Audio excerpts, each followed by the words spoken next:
membangun, umpamanya ada daerah-daerah pelosok terisolir mau membangun, dia tinggal datang ke pengurus yang sudah kita bentuk tadi.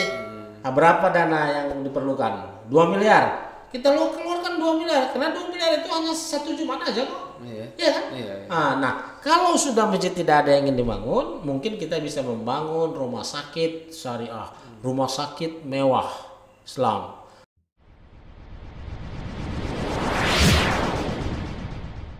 Nah, siapapun orang yang memuliakan masjid adalah sesuatu yang sangat dirindui dan disenangi oleh Allah Subhanahu wa taala. Tadi yang seperti Ustaz bacakan tadi. Innama ya'muru masajidallah man amana billahi wal yawmil akhir wa aqama sholata wa ata zakata wa lam yakhsha illallah fa asa ulaika ayakunu minal muhtadin. Artinya apa? Bahwa kalau melihat orang yang rajin ke masjid, memberdayakan masjid untuk kemaslahatan umat dan lebih mementingkan masjid untuk kemaslahatan umat dan tidak pernah takut kepada siapapun, bahwa ini pertanda bahwa dia akan mendapatkan petunjuk dari Allah Subhanahu wa taala. Nah, dengan demikian, orang yang dekat ke masjid, orang yang memakmurkan masjid, itu keimanannya sebenarnya sesungguhnya sudah mantap. Tidak diragukan lagi. Dia akan selalu berpikir bagaimana masjid ini adalah merupakan rumah Allah, ibadah yang harus selalu kita sucikan. Dalam artian sucikan itu adalah pertama kita makmurkan, kita besarkan, beribadah kita di dalamnya. Lalu kita jaga masjid ini karena ini adalah merupakan rumah Allah yang harus kita jaga untuk kemaslahatan umat orang banyak. Baik Ustaz, ini sudah banyak lah ya, banyak peran-peran masjid ini. Saya apa ya ada mau saya sampaikan? Maksudnya begini, tadi kan ditanyakan bagaimana peran Umarok tadi. Untuk kita di Indonesia, saya melihat sih begini, masih peran Umarok itu terhadap masjid masih banyak yang belum ya. Tapi ada ya. Tapi ada contoh begini, ada contoh seperti tebing tinggi. Itu kan Umaroknya juga melakukan suling subuh keliling pagi Jumat, dan dia selalu membawa nominal angka uang 6 juta lalu diberikan ke BKM lalu untuk kemaslahatan Ustadz dan konsumsi yang ada, tetapi ada disisihkan untuk BKM-nya. Begitu juga di Rantau Prapat, contohnya di Labuan Batu Indo juga bupatinya seperti itu. Nah, ada yang peduli sebenarnya, ada yang peduli, tidak semua, tapi ada beberapa kabupaten kota juga yang tidak peduli dengan masjid. Artinya, andaikanlah kepedulian Umarok semua, kan bisa bisa dibudayakan bagaimana dialokasikan dana APBD itu untuk kemaslahatan masjid. Contoh, kalau bisa sih lampu air itu udahlah gratis kan lah. Itu kan merupakan bagian dari mana kita memuliakan, bagaimana kita memuliakan rumah ibadah. Pertama listrik nih Ustaz, listrik sama air. Ya kita secara nasional memang rumah-rumah ibadah lah, bukan Islam aja contoh ya kan. Rumah masjid digratiskan air dan listrik. Begitu juga ibadah-ibadah yang lain. Artinya yang statusnya rumah ibadah karena kaitannya dengan Tuhan, kaitannya dengan Allah Subhanahu wa taala. Kan begitu kan? Jadi ketika kita sudah takut sama Allah, berarti secara realita apa yang kita lakukan di tengah-tengah kehidupan kita juga akan mengarah ke sana. Dengan kita menggratiskan api air, jadi kan masyarakat terbantu, BKM terbantu, dana untuk membayarkan listrik dan membayarkan air itu bisa diperuntukkan untuk orang-orang miskin yang duafa. Mungkin anaknya tidak bisa sekolah, bisa kita sekolahkan dari tingkat SD sampai mungkin tamat SMA atau mungkin sampai kuliah, dibiayai oleh masjid. Karena dana tadi sudah tidak kesana lagi untuk air lagi, kita bisa ambil untuk itu. Ataupun gini Ustaz, ini kan kita mungkin krisis imam ya, mencari imam yang betul-betul hafiz Quran, digaji gitu kan, itu lebih bagus ya Ustaz. Itu lebih bagus, karena sekarang juga banyak masjid yang tidak memperdulikan kemaslahatan imam ini. Akhirnya juga jamaah satu-satu lari, karena kan kita tak sedap didengar imamnya, sakit kesalahan, salah dia. tidak pas makhorizul hurufnya itu kan. Jadi satu-satu keluar. Nah, masjid-masjid yang sudah peduli dengan kemaslahatan umat, dia akan mencarikan imam yang hafiz Quran. Digaji ya? Digaji, memang digaji, memang Pak, ini perlu digaji. Karena uang umat infak ke masjid itu gunanya untuk apa? Untuk umat kembali. Jadi jangan ditahan-tahan uang masjid. Ada sebagian masjid yang menahan-nahan uang masjid. Sampai bangga ya. Bangga. Nah, sampai 150 juta diumumkan, besok minggu depan diumumkan lagi tambah sekian. Itu saya pikir tidak bagus lah untuk saat ini, karena 70% untuk sosial. Nah, uang segitu banyaknya itu bisa dimanfaatkan untuk maslahat umat. Tadi maksud saya, ada umpamanya kita mau berdayakan ekonomi berluas masjid, berdayakan di komplek-komplek masjid itu. Siapa yang mau berniaga? Orang setempatan yang miskin. Jangan sampai masuk rentenir. Sekarang ini kan masuk rentenir. Sementara BKM masjid tidak peduli dengan itu. Padahal di sekeliling komplek masjid. Seharusnya orang masjid harus tanggap dengan masalah hal seperti itu. Kemiskinan kan sekarang melilit kita, apalagi Covid saat ini. Ini banyak masyarakat kita yang susah mencari uang. Hasilnya sulit untuk mendapatkan pekerjaan, mendapatkan uang receh dan sebagainya. Itu semua masjid harus tanggap dengan sekelilingnya. Paling tidak 40 rumah tangga itu kalau ada di situ yang ingin jiwanya berniaga, maka masjid mungkin pinjamin 5 juta bisa jualan goreng pisang dan sebagainya. Nanti kalau sudah dia dapat gantinya baru dia kasih, tapi infak harus ada ke masjid. Ataupun membuat sarana misalnya bajar ya, setiap hari Jumat dibuat lapak-lapak, warga bisa jualan ya kan. Ya, itu kan untuk itu. Masjid dapat, warga dapat ya kan. Ya. Itu belum ada kita lihat di Binjainya. 1-2 mungkin ada. Di Binjai belum ada. Masjid Agung mungkin ya. Agung itu yang dibangunkan oleh BRI kan. Sementara itu, itulah dimanfaatkan, dan itu sebenarnya sih ya harus kemaslahatannya untuk kemakmuran masjid. Nah, mereka berjualan di sana, ya nanti kan ada timbal balik lah ya. Timbal balik keuntungan ke masjid kepada masjid. Tidak sekedar berjualan di situ dia, tapi dia juga, kalau istilah saya itu, kalau dia mau di situ berjualan di komplek masjid, mohon kiranya keluarganya datang ke masjid untuk sholat. Itu dia bagus ya. Itu harus seperti itu. Kalau kita berpikir seperti itu. Ibu, bapak mau berjualan di komplek masjid, ini uangnya kita bantu. Kita kan menjaga dia jangan lari kentenir. Tapi ibu, bapak, nanti kita kasihkan dana ini, tolong suami, anak-anak semua sholatlah. Wajib. Makmurkanlah masjid kita. Nah itu paling tidak caranya supaya kita dapat nanti ke masjid semuanya. Baik Ustaz. Ini mungkin yang terakhir ya. Ya. Ada program hebat nggak dari Dewan Masjid ini untuk masjid-masjid seluruh Sumatera Utara ini? Apa yang mau direncanakan? Misalnya ini banyak kas-kas masjid udah gini, ini kita kumpul masjid ini punya kas sekian, ada tidak punya? Saya sudah berpikir sebenarnya, dan pernah saya sampaikan juga dengan gubernur kita. Kita sudah lantik. Saya berpikir bagaimana dari masjid-masjid ini bisa memunculkan ekonomi berkaliber besar. Sampai saya berpikir bagaimana kalau kita buat bank masjid. Nah, bagaimana untuk bisa membuat bank masjid? Nah, jadi masjid-masjid yang 10.827 ini nanti Pak Gubernur mengeluarkan pergub.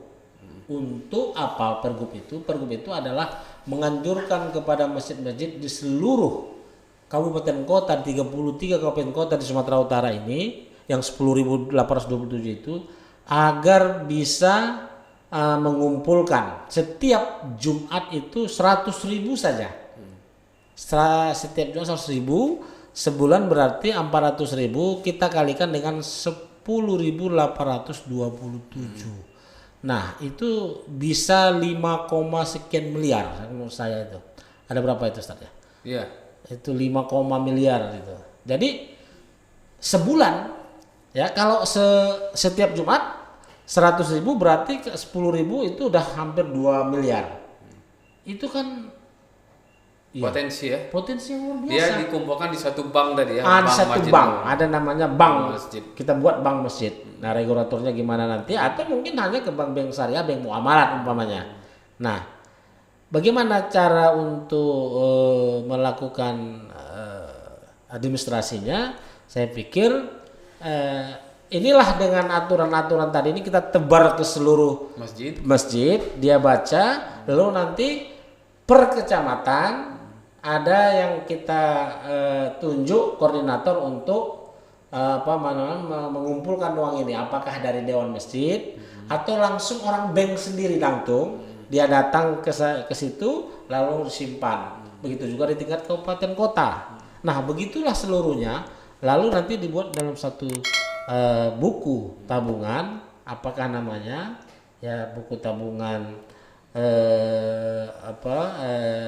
kas umat Islam Sumatera Utara umpamanya, masjid itu.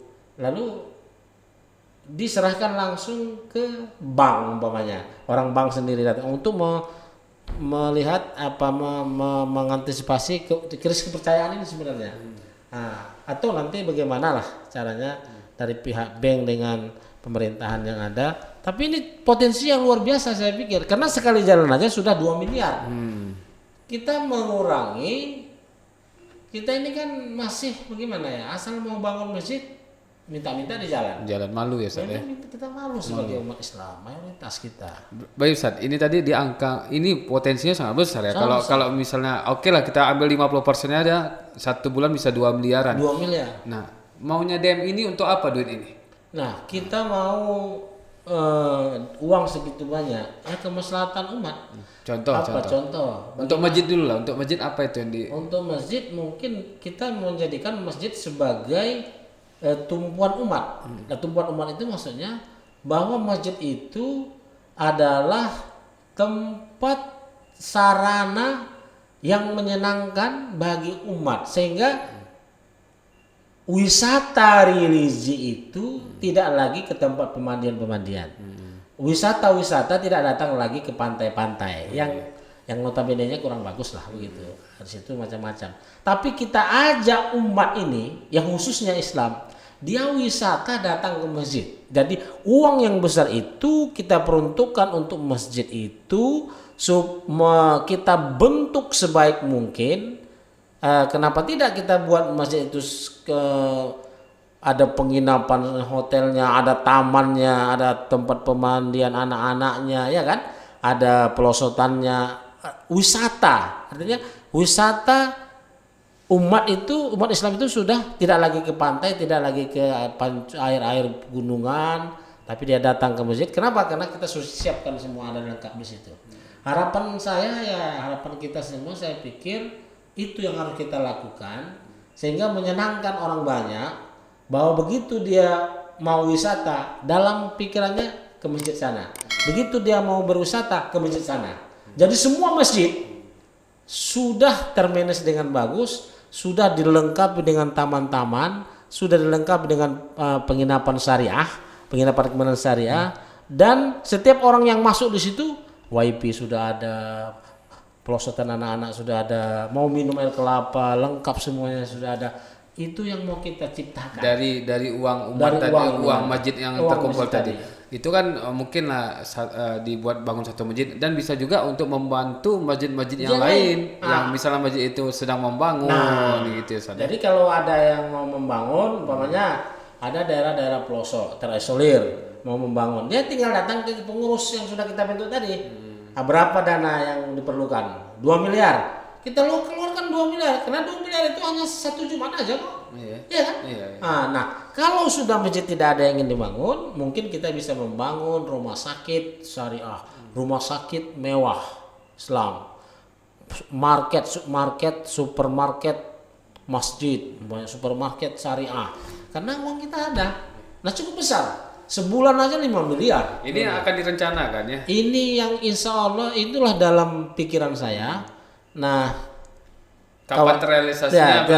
Belum terrealisasi karena saya baru 1 tahun ini kan.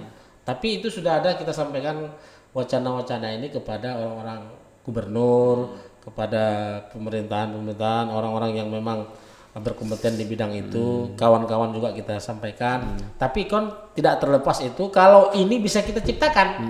Kalau semua masjid tadi sudah dikeluarkan aturan dari gubernur supaya bisa mengumpulkan setiap Jumat 400.000 atau 200.000, saya yakin ini menjadi field project untuk daerah-daerah lain. Ini ada tidak memberikan pelatihan ataupun kerjasama dalam Selama ini kita berjalan dengan gerakan sholat subuh berjamaah itu kita sampaikan terus. Dan di dalam manajemen pelatihan memang hari ini kita belum maksimal. Mohon maaf ini karena Dewan Masjid ini belum mempunyai kas. Jadi kas kita berjalan apa adanya dengan teman-teman dari kantong masing-masing lah ya. Kantong masing-masing berjihad lah. Sementara ini insya Allah nanti didengar oleh pemerintah kita setempat. Kita kalau sudah punya ada kas insya Allah banyak program-program yang harus kita lakukan. Pertama adalah bagaimana kita melatih mengurus masjid. Jadi namanya pelatihan manajemen masjid. Nah itu kita harus intenkan itu, kita berikan masukan kepada BKM ini supaya dia memang loyal terhadap masjid. Menurut saya pengurus masjid itu tidak sekedar mengurus, tetapi dia harus masuk di dalamnya. Harus masuk dalamnya dan penuh keikhlasan. Jangan mengharap imbalan dari apa yang kita lakukan di masjid.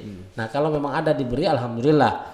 Tapi kalau imam, marbot, ini kan menjadi tumpuan. Nanti kalau tidak digaji, ini akan terjadi nanti kamar mandi yang bau. Tidak bersih, kotor dalam. Kenapa? Karena memang kalau untuk ikhlas itu bekerja itu masih sedikit lah, jarang gitu. Makanya mengurus masjid itu harus jangan sekaleng-kaleng istilahnya. Kalau si kaleng-kaleng nanti dia stagnan. Kita mengurus masjid ini harus punya ilmu, aktif, profesional. Nah, kalau aktif, insya Allah ini akan berjalan dengan baik dan orang juga akan melihat dan akan datang ke masjid itu. Tapi kalau stagnan, itu berarti azan pun tidak ada di masjid itu. Ada masjid tapi suara azan tidak kedengaran. Nah ini kan jadi masalah. Membangun kita bisa sebenarnya, tetapi untuk mengisinya itu sangat berat. Nah ini bagian dari pertanda akhir zaman juga. Maka kita berharap, kami menganjurkan kepada semua kawan-kawan, kolega umat Islam yang mengurus masjid, ayo pertama tanamkan niat nawaitu karena Allah Subhanahu wa taala. Nah, kemudian kita berikan pembelajaran tentang manajemen masjid untuk supaya dia mudah mengelola masjid sehingga keakraban di antara pengurus itu terjadi. Nah, kalau sudah akrab, insya Allah kan masing-masing berpikir. Yang bidang idarahnya, manajemennya dia berpikir bagaimana supaya mewujudkan masjid ini bagus, indah. Kemudian yang bidang kemakmuran imarahnya juga bagaimana caranya supaya orang datang ke masjid ini. Kemudian bidang riayahnya, yang kebersihannya juga dia bagaimana caranya semua kompleks masjid itu bersih. Tidak ada yang tidak bersih. Agar orang beribadah nyaman. Beribadah nyaman.